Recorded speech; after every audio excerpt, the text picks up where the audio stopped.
Welcome, everybody. Gilbert's teaching a retreat this week, and I am giving the lecture. Today, our topic is going to be Diamond Sutra, full circle. And I've given a couple of lectures on the Diamond Sutra before, maybe even about a year or more ago. And those had to do with how not to hold yourself as a self, a person, life, or being, and how to hold the dharmas.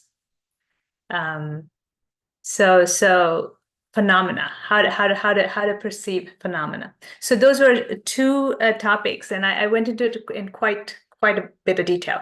So we're going to do more on the Diamond Sutra, and the Diamond Sutra is it's this. I would say that it really started off Chan as we know it right now, in the way it impacted what Chan is right now.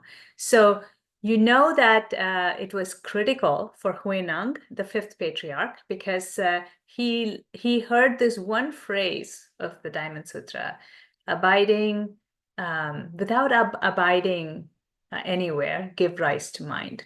So he heard that one sentence, and that brought a realization that set him on the path.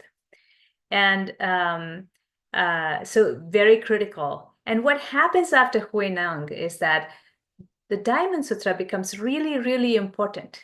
Even when it is not mentioned by name, the spirit of the Diamond Sutra is the spirit of Chan, and we're gonna look into that.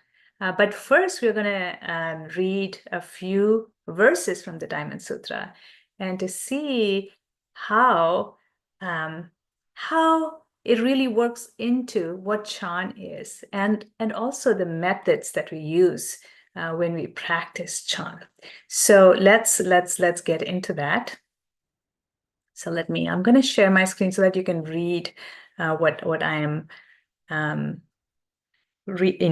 see what I'm reading out loud to you.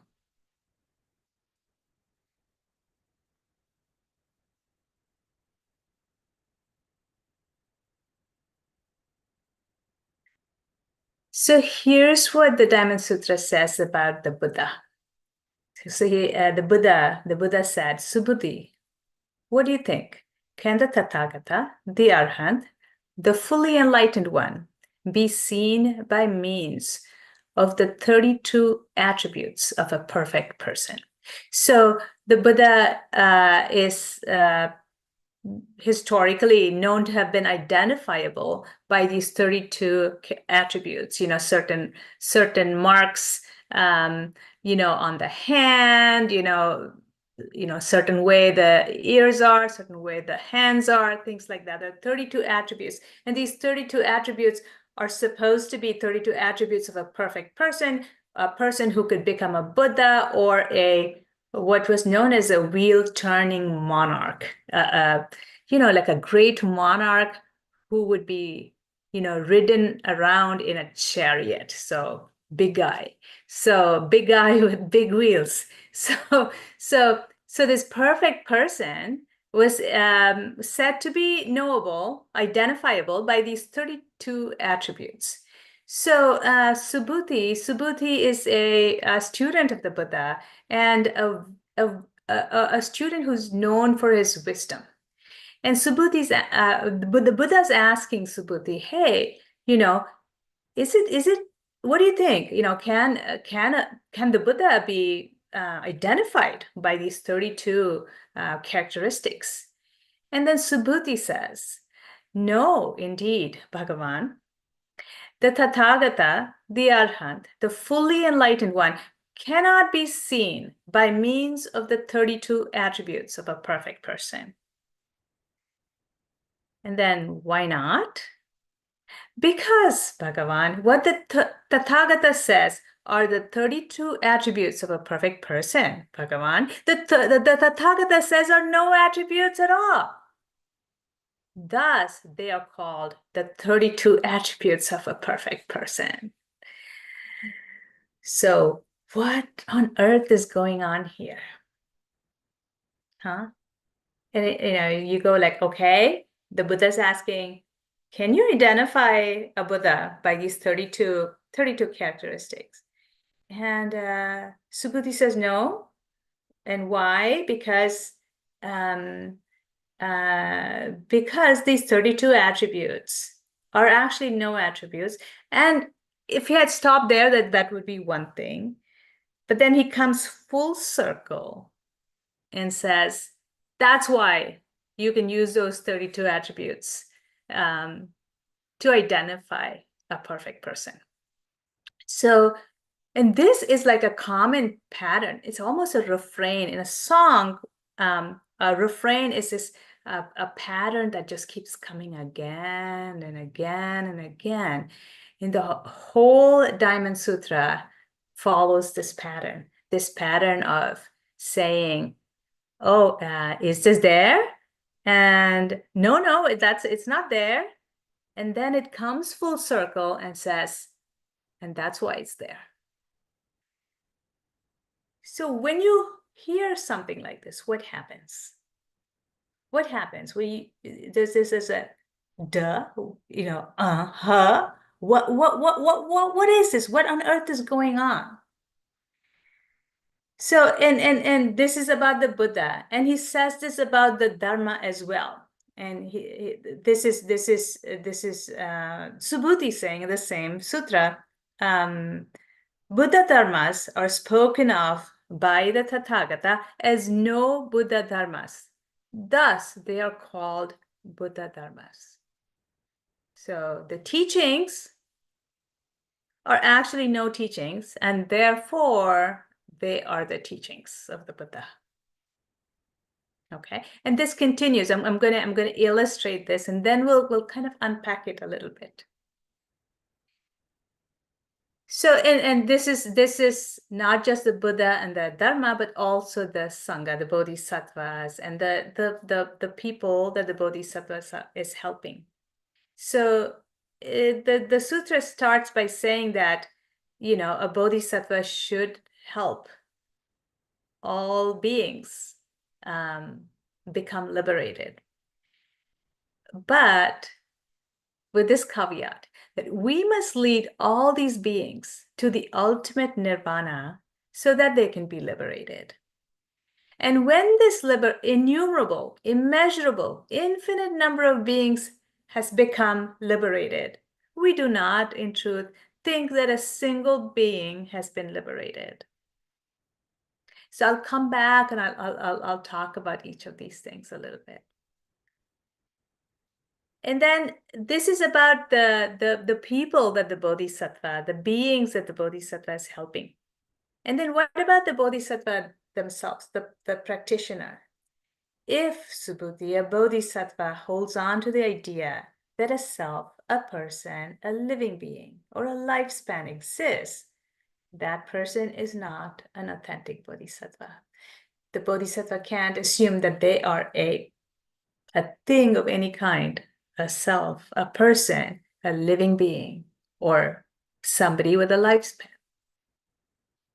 So in all of this, what is going on is this is that refrain, the pattern that's happening. For example, you start at the bottom, say, the Tathagata can be known through the 32 characteristics.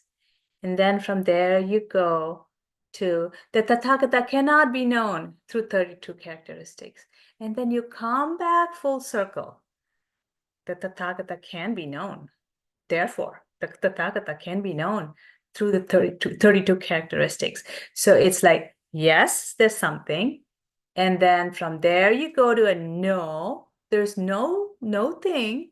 And then you come back to therefore, yes. So something happens when you come back to the therefore there's yes. So here's another verse from the Diamond Sutra. Self-existence is said by the Tathagata to be no existence. Thus it is called self-existence. Because Bhagavan, it is neither existence nor no existence. Thus, it is called self-existence. So, this pattern of the Diamond Sutra, this full circle, is really, really, really key. So in the beginning, what happens is that there is this, what's going on?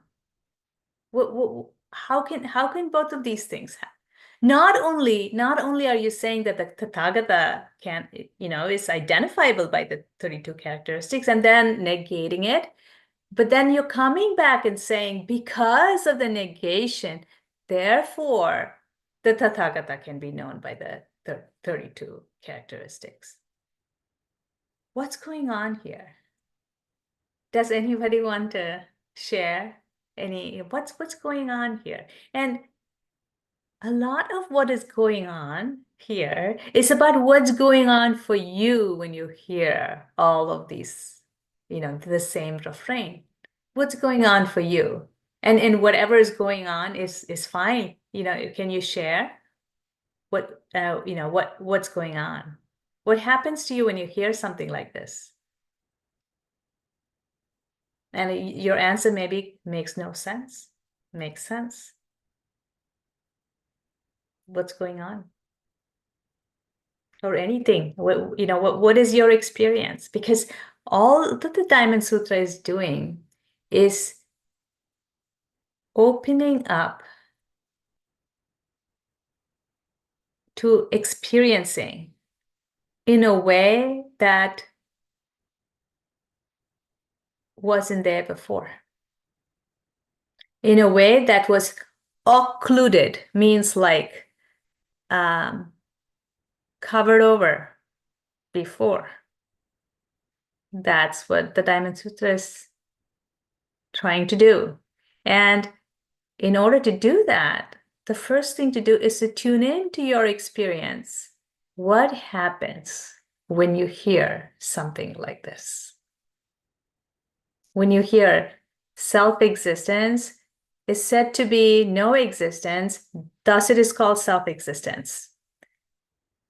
Because it is neither existence nor no existence, it is called existence.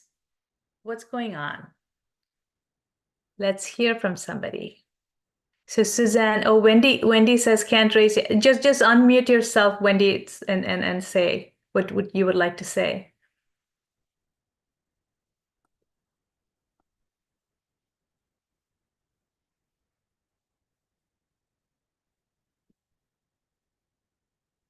I think you should be able to unmute. I think I got it. Is that it? Yep. Oh gosh, I'm so bad at this. I don't know how to raise my hand. I'm so sorry. No worries. At first, when I first joined the class, 15 or whatever years ago, that was just that used to bug the crap out of me. Uh-huh. Like, how can you exist and not exist, and then you exist because you don't exist? I'm like, Yeah. oh my God, this is too heady for me, but I get it. But I couldn't. But I think my understanding of it, and again, only my understanding of it, is that when you say that there's an existence, well, it's not. Everything's mind. Mind is everything and nothing. Okay. So mind, but because of mind, we created what do you call that? We create a false world in our mind. Mm-hmm. So because we created that, it does exist, but it really doesn't exist because it's really all mind. Mm-hmm. Okay, well that's definitely going in the right direction. But there's something else too. It is an invitation to not knowing. So it is disorienting to hear something like this that is illogical, right? Yes. So at first it's like illogical, doesn't make sense, whatever, I'll just meditate and maybe it'll make sense someday, right? Yep. Yeah. And Yep. then someday it kind of makes sense, like what you just said, it kind of makes sense, right? Yes. But practice doesn't stop at, No, okay, now it makes sense. no. Because it continues to be an invitation into, Mind. yeah, into not knowing. Yes, to not knowing. Yes. Yeah. Yeah. And even, uh, so I wouldn't be too, what should I say? It would be premature to just say mind. You see what I mean? Oh, and yeah, and I'm 100% don't get it quite yet. I'm saying I'm going around that. No, no, even if you totally get it, Right, right. But I'm okay? circling. Consider this an invitation into the to the unborn, uncreated. Hmm. Cool. Yeah. Yeah, and not labelable even as mind. Yeah, not labeled exact. That's why I'm still circling the circle. Yeah, yeah. Yeah, yeah. It's all about circling the circle. So then, so compare the Diamond Sutra to the Heart Sutra. The Heart Sutra says no, it just says there's no ear, eye, nose, ear, nose, tongue, body, mind. There is no this, that, and the other thing, right? But the Diamond Sutra is a longer sutra, but it does a full circle. That full circle is really, really key because it's not about just being stuck with the know this and the know that. It's about coming back full circle to the therefore and thus there, it's still there. So But once you get to the full circle, it starts to circle all it over again. starts the circle over again. Right. So yeah, Yeah, yeah. that's Okay, the beauty of it. it is. It is. Okay, I'm on mute. Okay. And Suzanne says it reminds me of when we put a label on something in this moment, it limits the possibilities for the next. Okay. So this here, this same refrain of the Diamond Sutra is repeated with here dharmas or the phenomena. So how objects appear to mind. So when a bodhisattva practices generosity, he or she does not rely on any object. That is to say, he does not rely on any form, sound, smell, taste, tactile object, or dharma. Dharma is a mind object to practice generosity. That subhuti is a spirit in which a bodhisattva should practice generosity, not relying on signs. That not relying on signs is really key here. And that's about functioning perfectly. Here, the bodhisattva is being generous, practicing generosity, functioning perfectly while not relying on signs, while not, labeling is a part of it, but while not getting stuck with the idea of what is, rather than to just work with what is. And in the second passage, when a bodhisattva gives rise to the unequaled mind of awakening, she has to give up all ideas. And that's some sanjna. Sanjna is perception, is one of the five skandhas, the five aggregates. He cannot rely on forms when he gives rise to that mind, nor sounds, smells, tastes, tactile objects, or objects of mind. He can only give rise to that mind that is not caught up in anything. This is the mind that is non-abiding.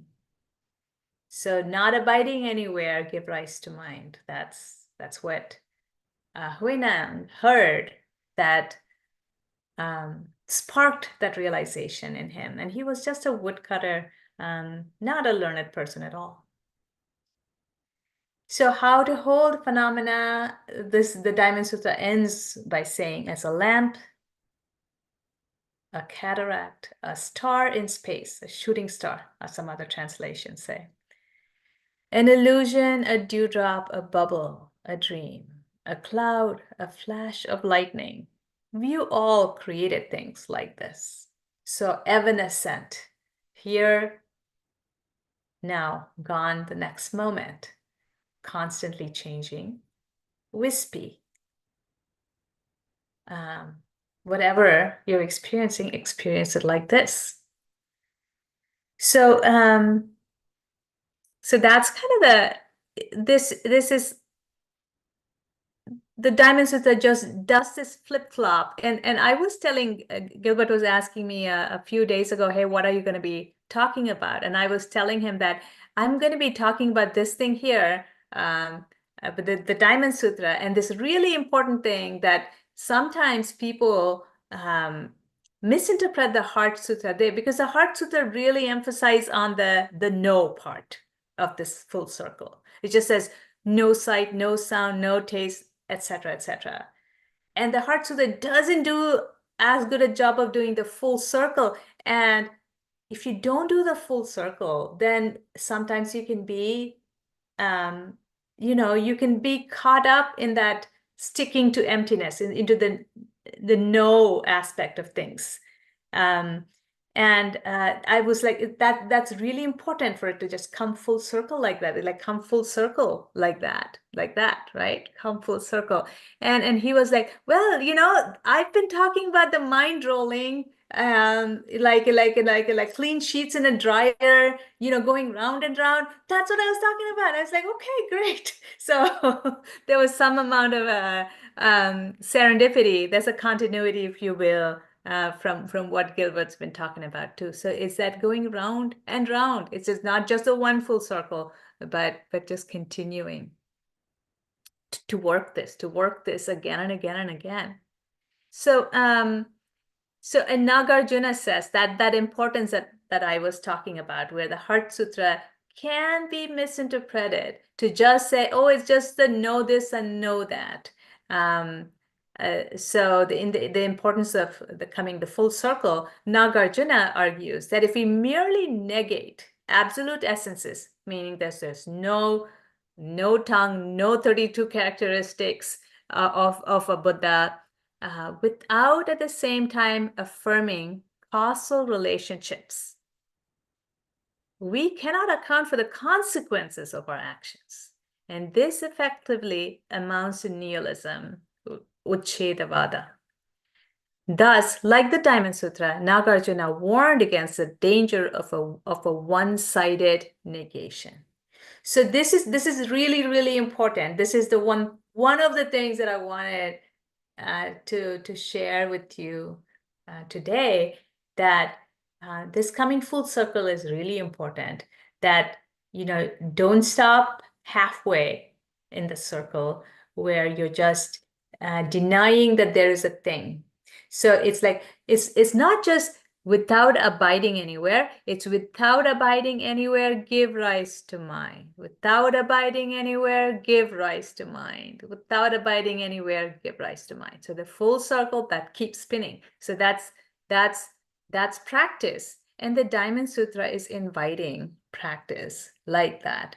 And while it is the hardest part of the circle is like the no part, where you're like, which is why the Heart Sutra is emphasizing that. So don't assume it to be a thing. Don't get stuck to something.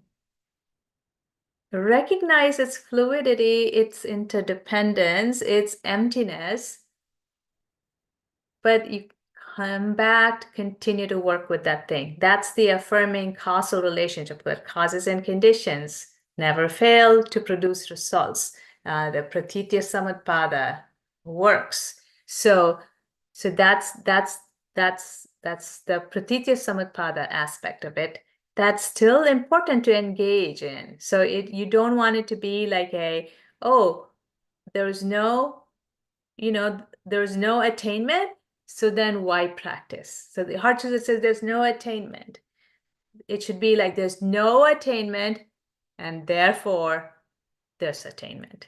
There's no attainment, and therefore you practice. Okay. So that's kind of that we'll we'll talk some more about what, you know, what the Diamond Sutra is saying, but I wanted to kind of illustrate something to you. So here you are as a person, say, looking at a tree, and typically there is the I am a person. I have, I am a person. You know, there's many interpretation of the way we view ourselves as a thing. And in the Diamond Sutra, there are these four aspects of how we get stuck to this concept of ourselves. These four ways. And again, there's many women. There are three or more ways of how these four things are interpreted, and you'll find that in a lecture that I gave a while ago on the Diamond Sutra. So but picking one of those ways, you may have a concept of yourself, looking inwards. Oh, this is who I am. And then there's this concept of you as how you appear to others. What do other people think of me? And then there's this what does my life look like? There's a concept of that. And then there's a concept of where have I been? That's being is a word that's used here. Where have I been? What is my past like? So we bring all of this. This is a baggage that we've got, that this is me. This is what I think of myself, that this is how I appear to others. This is how my life has been, and this is how my life is going to be. All of these conceptualizations, they kind of bind us. They prevent us from really engaging with what is in this moment. So that's a baggage we bring in about ourselves. And then when we look at that tree, we think that, oh, this is a tree, right? So, and then the tree is a simple thing. But if you think of looking at some other person, there's a whole lot of baggage that we bring in to say, oh, this is this person, and this is the kind of person they are. This is what they're trying to do, and this is what they think of themselves. And I've heard that all of these people think of them this way, and this is their past. So we bring that same kind of baggage about this other person. And then that all of this really colors how we work with that other person. So, what the Diamond Sutra is saying is, hey, all of this is mind, and Han Shan uses the word Vajra mind. Vajra is diamond, so it's the diamond mind, and what we do is we see ourselves like cut off from mind, as though we were separate things, but truly we are a part of mind. But we are, therefore, because we are a part of mind, therefore we can function as this person and as this tree.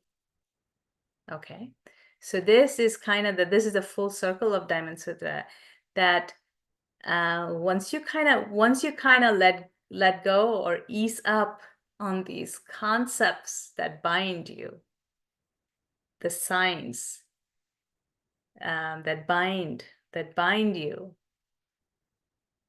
then there's a recognition that you are a part of this Vajra mind, and you can function from that and still function in that conventional reality of there being a person looking at a tree.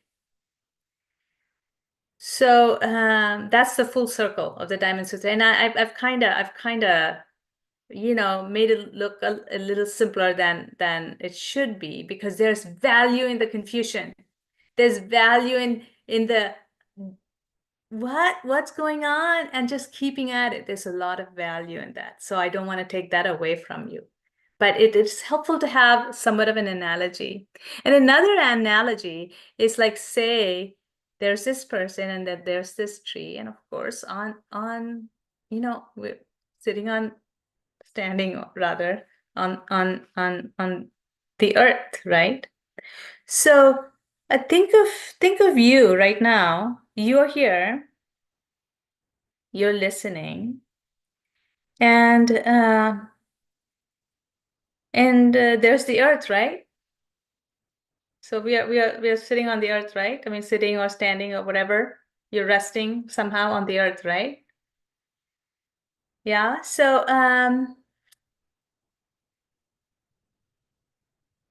So is the earth different from you?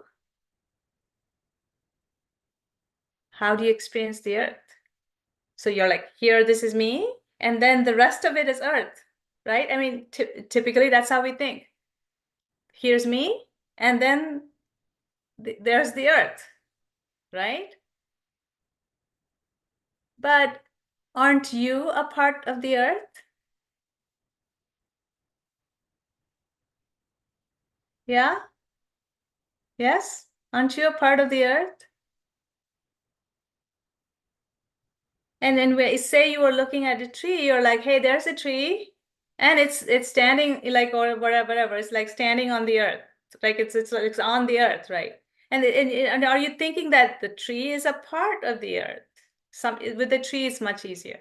But say you're looking at another person, and you're saying, hey, that person is a part of the earth. Really, the earth. Do you see how silly this is? Sometimes that we think that here's me and then there's the earth. We don't think that I am the earth, right? What happens if you like drop this weird misconception, that silly misconception that there's me and then there's the earth. The rest of everything is the earth. And if you just like, there's me, not separate from the earth. What happens then? What is the, I want you to actually like really actually think of this as this artificial separation that you're letting go of. What happens? What happens to your body mind when you let go of that wrong misconception that somehow there's you and then there's the earth, two different things? What happens then?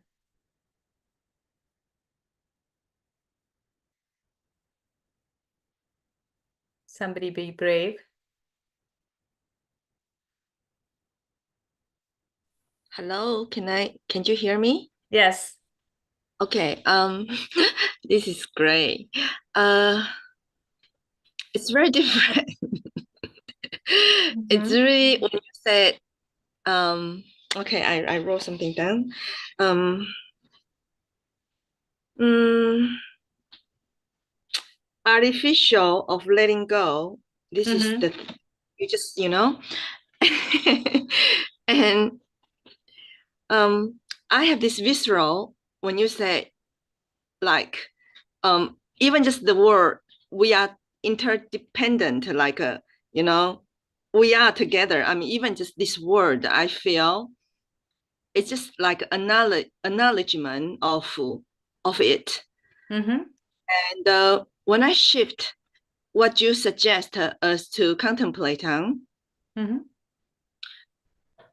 my muscle, like my body is kind of like, how can I say, just sense of um like opening. Yeah. Not necessarily I'm expanding, Mhm. Mhm. it's like a bit like, yeah, really like sensing of opening, like my skin, my muscle, Mhm. my being. So this Mhm. is my feedback. Mhm. Thank you. Thank you Yeah. so much. I really appreciate this. And this is kind of like what I was hoping to spark. Um, Something changes, right? And Sonia says you see more compassion. And Sydney, that you've actually been doing this. And Suzanne says, is this called on the edge of the void?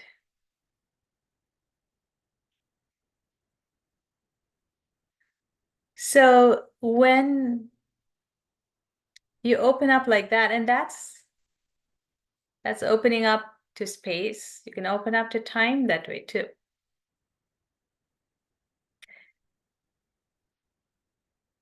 That in this moment, there is this body mind that's here now.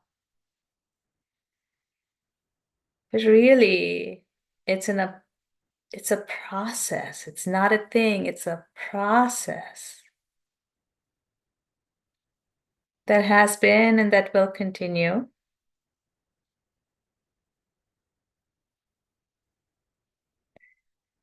That has come to be because of causes and conditions. And that would be shaped by causes and conditions. Just a process, a stream that is flowing.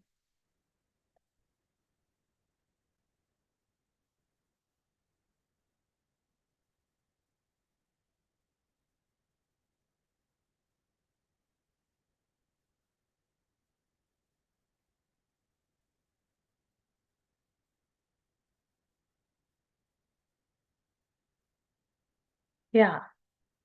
So that's a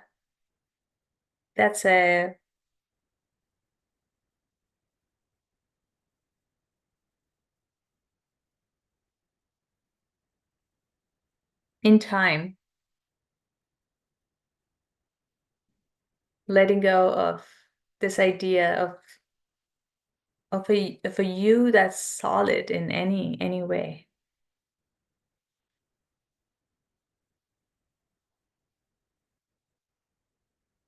So what the diamond, it's a no attachment meditation. Yeah.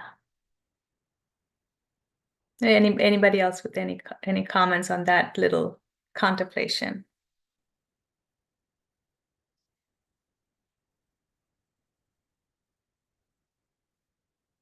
And Mei Li, as you talk, as you said, there's an opening, there's a lightness. And Sanya, there's more compassion. These are characteristics of the Vajra mind. These are characteristics that become apparent when the surface sludge is like kind of let go of, or moved beyond, if you will. So it's like the diamond in the rough, right? The unpolished diamond is still a diamond inside.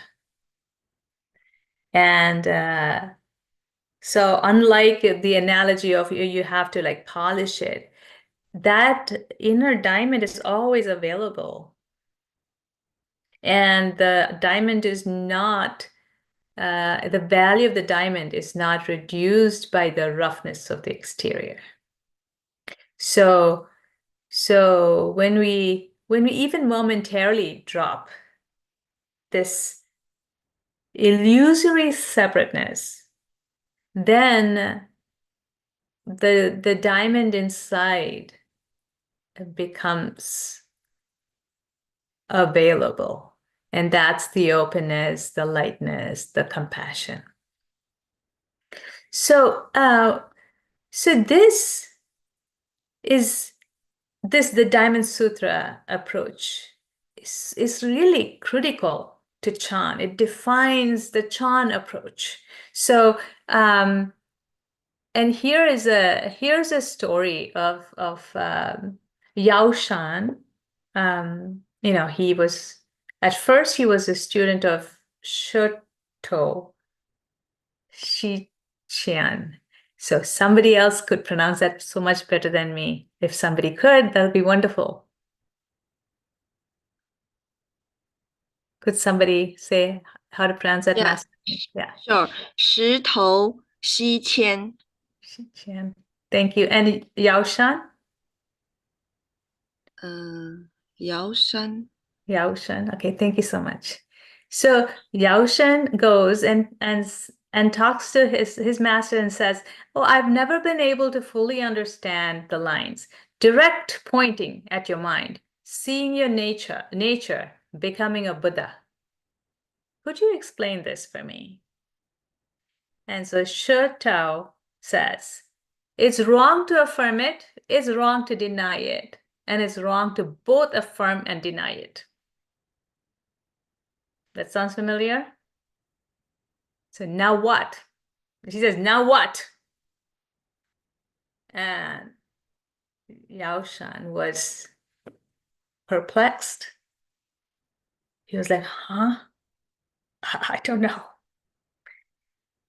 And then what Shi Tao says is, you go to Matsu and you study with him. So Matsu was another master at that same time. And Matsu, what he does is actually he poses another question that's even more confusing, but somehow it helps Yao Shan break through. So this Chan is like probably unique in how it uses this confusion that the Diamond Sutra, introduces. All of the Prajnaparamita, but the Diamond Sutra is really, really good about it because it does the full circle thing. It just doesn't say, oh, you shouldn't abide anywhere. There's no dharmas.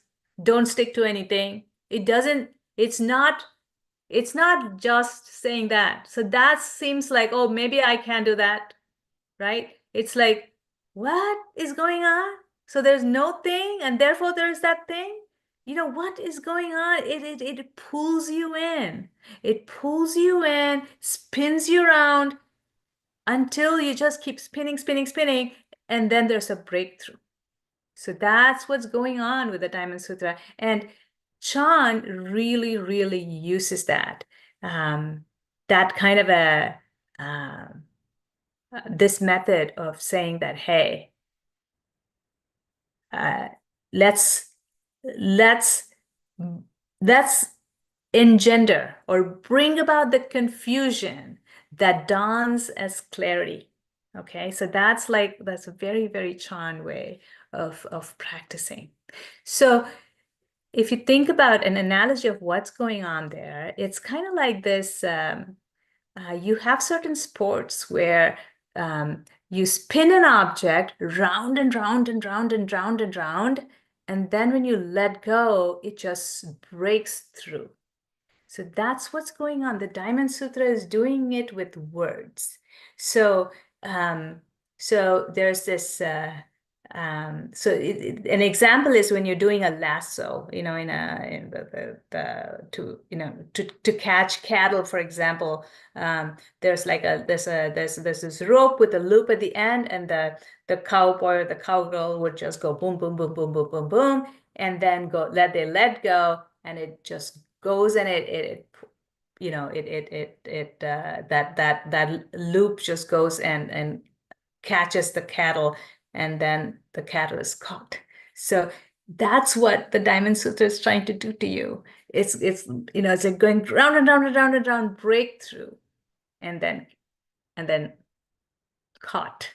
So it's kind of like that, and that's what's going on here. And what happens is that this when you go round and round like that, right, you enter the confusion, and there's the faith of mind here, and that Han Shan really emphasizes that in his commentary on the Diamond Sutra. He says a faith in mind is really important. What is the role of faith in mind? The faith in mind is what lets you relax into the confusion. So it's not like, oh my gosh, whatever, this is so uncomfortable, feeling this kind of confused. Instead of that, you kind of let go into the confusion so that you can let go out of the confusion into clarity. And that happens on its own by just working it.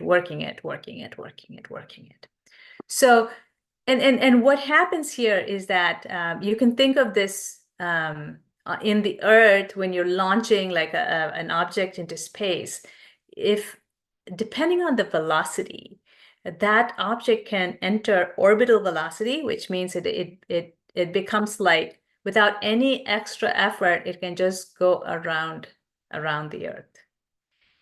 Or with more velocity, it can reach escape velocity, where it can escape out of the pull of the earth. So this is another analogy of what's going on with practice, that at first there is enough of the going round and round and round, and this could be about just like how you pay attention to the object of your meditation, just going back and back and back and back and back and back. So then at first there's these two different concepts: hindrances, which are like how you stray away from the object of meditation. The hindrances are eliminated. That's kind of like reaching this effortless single-mindedness of this concentrated mind, as we call it in Chan. And then there, with more and more of that practice, that's like the going round and round and round, like the lasso, going round and round and round. There's enough velocity that that escape velocity, like the escape velocity, where emptiness. There's an opening into emptiness. So, this is how we practice, and the Diamond Sutra is kind of doing this to you if you would only relax and allow it to happen, which is a faith in mind to just enter that confusion, which can be uncomfortable, and to just work it. And another analogy, just using the same principles here, of that the force that keeps you in, which is that, if you will, that's the weight of our, like, the fetters and the hindrances. I'm not going to go into too much of that, because that's its own side topic, if you will. Hindrances are momentary distractions from being present with what is right now.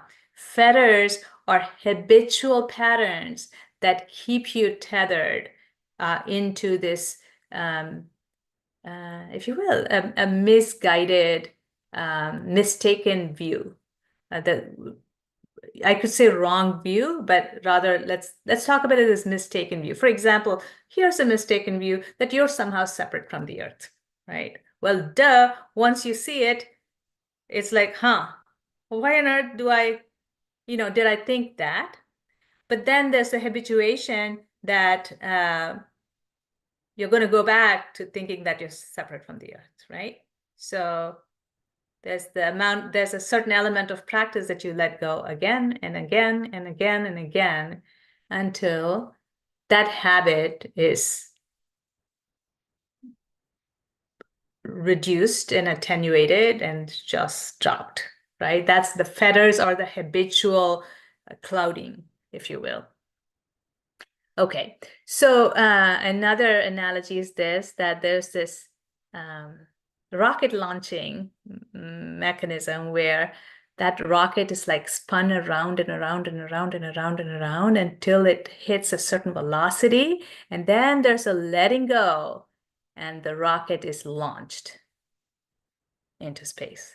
And they actually had a test flight of this. There's a company called, Spin Launch, that actually did something like this. But this is what's going on with your practice, that you just keep at it until something lets go. You don't let go. Something lets go, right? And this is what the Diamond Sutra is actually inviting you into. This is a refrain. Every passage of the Diamond Sutra is saying this again and again and again. There is no this, and therefore there is this. There's no this, and therefore no, there is this.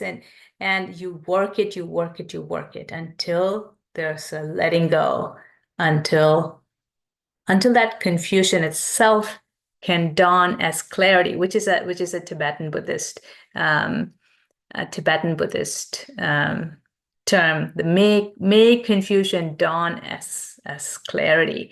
It's a part of a prayer, and that is what can happen when you let go into the Diamond Sutra, and when you let the Diamond Sutra work you, if you will. Okay, so let's hear from you on any questions, comments. Suzanne, I don't know about the dice. Your question was, is it why we shake the dice well so that new combinations can form? I don't know about. It's a metaphor. Oh, okay.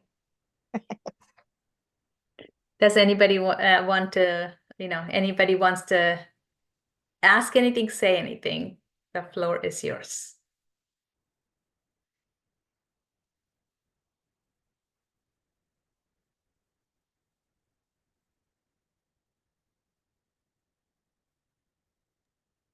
I have a question. Yes.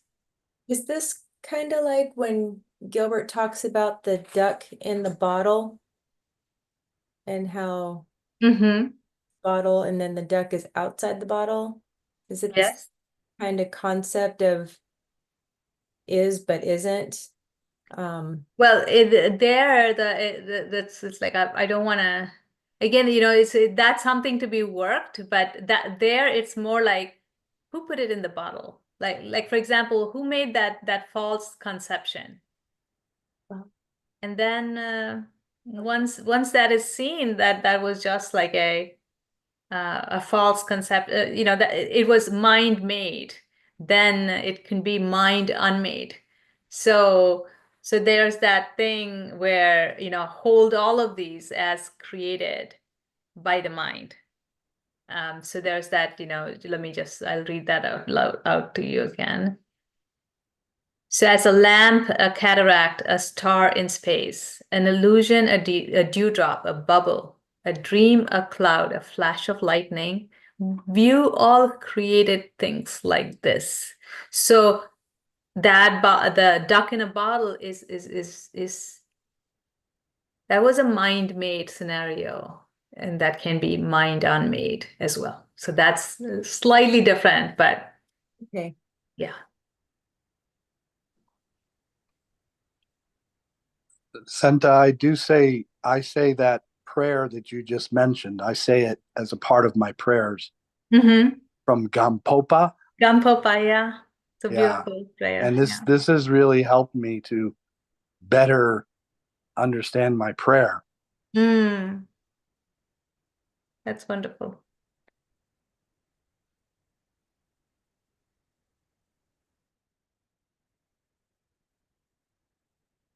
Anybody else? Comments? Questions? Can I ask you something too? Yes. So, so I'm the prisoner of my own mind. Mm, So I guess the freedom lies in realize it's a self-made concept or ideas. mm-hmm. Yeah. The fetters are self-made. Yes. So Wendy, so sometimes there's often a big distrust in this. Oh my gosh, I don't know what this emptiness is. It seems scary. Mm. So sometimes that can hold us back from practicing. Mm. Sometimes we think that, um, the doubts, like that is a doubt in the teachings or the path. And then there's doubt in ourselves. Can we, in fact, do this? Can we, in fact, free ourselves? Right? As am I capable of this path? Right? but it's just a misconception that's holding back. It's kind of like staying on the surface of the diamond, an unpolished diamond, and assuming that it's just a stone. And the center of the diamond, its brilliance is always available. No less to you than to me.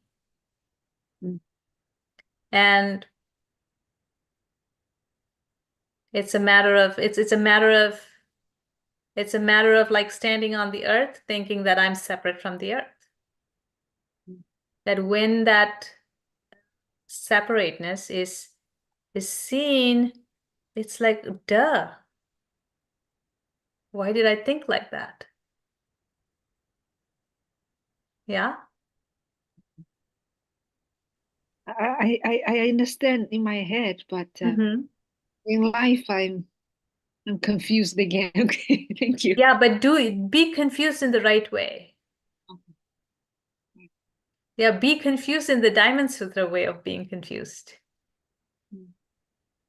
Yeah, so you work it, and you kind of let go of, can I get it? Is it worth getting? Is it scary? It's not scary. Because it's kind of like dropping the separateness of you from the earth. Is that kind of not scary?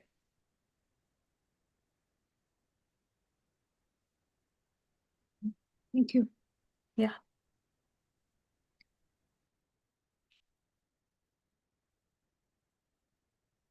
Suzanne.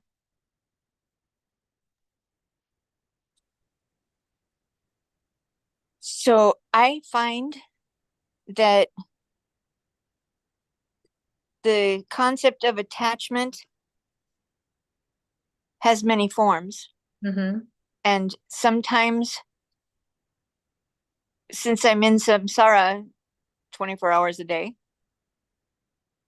to use the vernacular, I find myself attached to that way of thinking, and it makes it more difficult to expand my awareness outside of samsara. And I think that this whole, listening has helped me to realize that this is going to be an exercise for me, like a meditation of expanding my awareness, allowing my mind to be unattached or detached from the usual tendencies of thought that are fostered by samsara. Does that make sense? It totally does. It totally does. So Yeah. typically what happens is that if you think of what happens to awareness when we get caught up like that. So there's two things that happen. One, imagine that it's just that this analogy of you standing on the earth is actually a really good one to work with.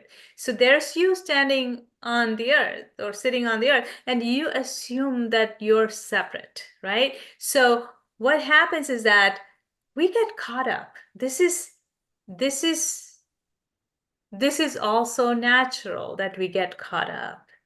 Okay, so we get caught up in our separateness as though we are separate. We assume that we are separate and we get caught up, and our awareness just becomes withdrawn from all that awareness. I wouldn't even say could extend to, but it is the full scope of awareness is Limited. Yeah,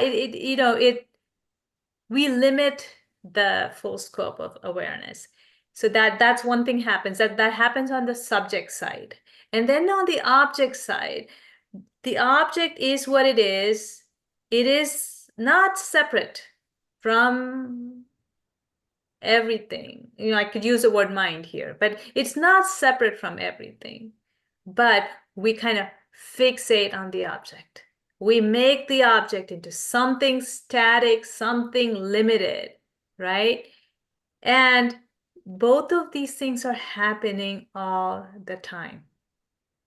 And it is such a strong habit that we have to break this habit. Exactly. And that is going to take some energy.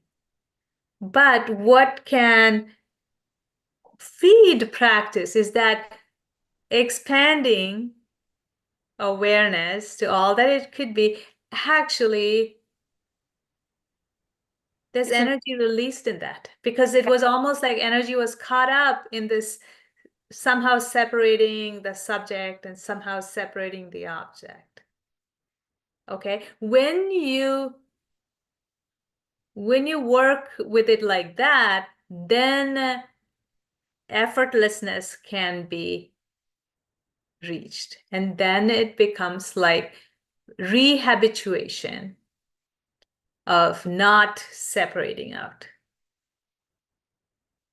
Okay, so that's practice. That's practice of not separating out the subject and not separating the object, but still working as subject with the object. So that's the full circle of the Diamond Sutra. Yeah. Anybody else? Wendy, I hope that helped, because it was around the same vein of what you had asked as well. So this is why we practice. Yes, thank you. Thank you.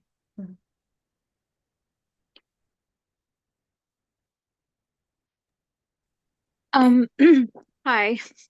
Hi. Okay. This is my first time speaking in this group, so I'm a little nervous. No worries. Yeah. You cannot Sorry. go wrong. Go ahead. Hi, Sydney. Hi.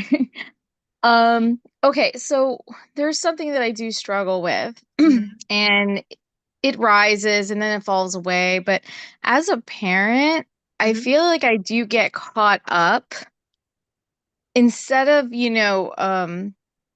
trying to think of everything as, just connected and just being what really catches me up is being a parent and then thinking of my children, and I feel like that puts that control on me, and then I have like this fear, and I cry a lot about it. I have this fear of this life eventually being over, and then like not having the people that are my children not my children anymore. And this is what gets me caught up a lot. I don't know if it like makes sense, but it does. Okay. It traps me. Yes, it does. Okay. When you were talking about being a parent, well, being a parent in this lifetime is incredibly challenging, right? I mean, it is Yeah. incredibly challenging. Somehow it is, it's harder to have that perspective, because the perspective is what you lose when you separate out into the subject and the object. You lose the perspective, and that's harder when you're working with children, and you have a responsibility to bring up children. So there's that, but you're looking into not this lifetime but after. Yes. Yes. Yeah. Yes. So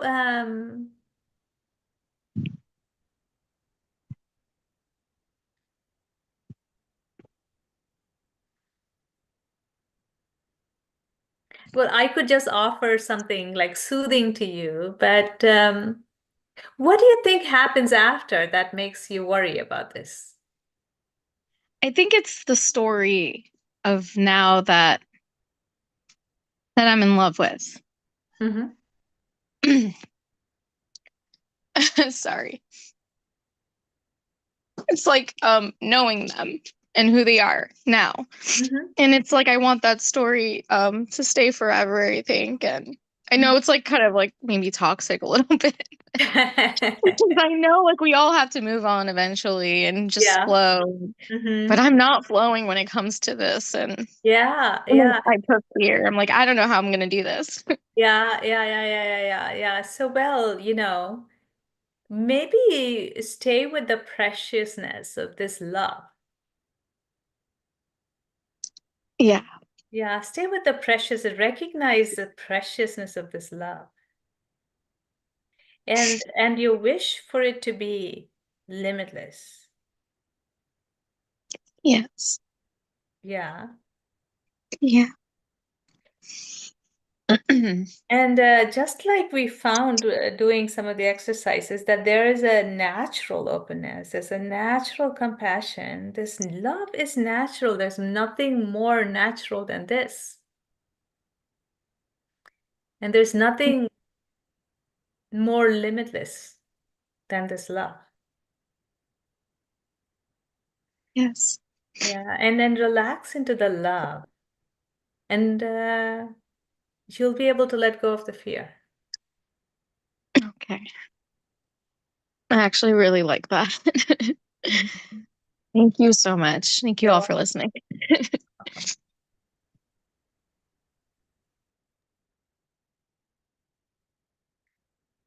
Anybody Sentha? else? Yeah.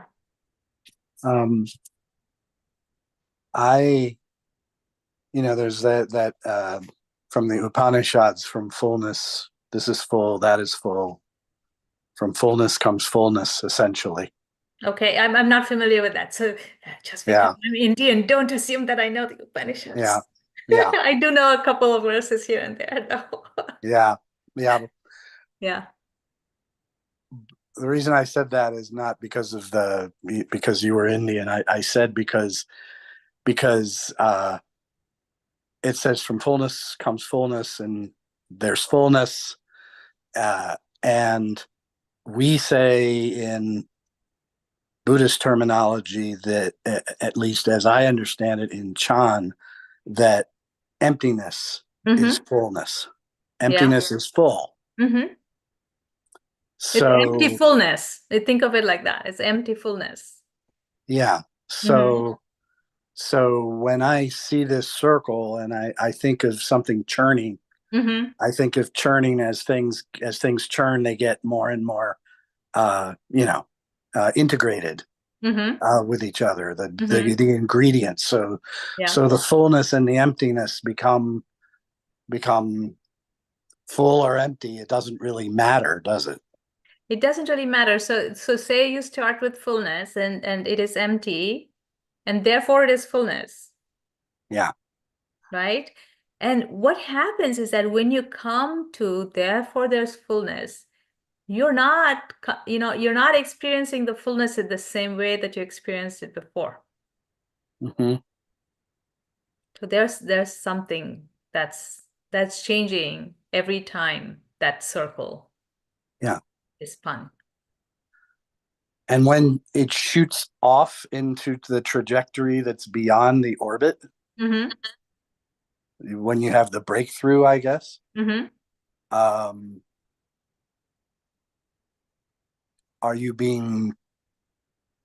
the trajectory into the void, which is full, or the full, which is void, or does that not matter either? So that's all all of that's concept. Yeah, all of that's concept. Mm-hmm. Thank you.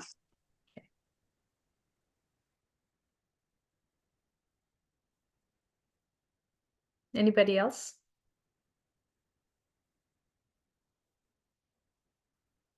All right, we'll call it a day. And I didn't start with the 4 great vows. I'm going to do the 4 great vows and then we'll bow. So let's do the 4 great vows now. I vow to deliver innumerable sentient beings. I vow to cut off endless vexations. I vow to master limitless approaches to Dharma. I vow to attain supreme Buddhahood. Thank you so much for joining class today. Bye-bye, everybody. Thank you, Sentha. Thank you, Bye. Sentha. Thank you, Sentha. See you.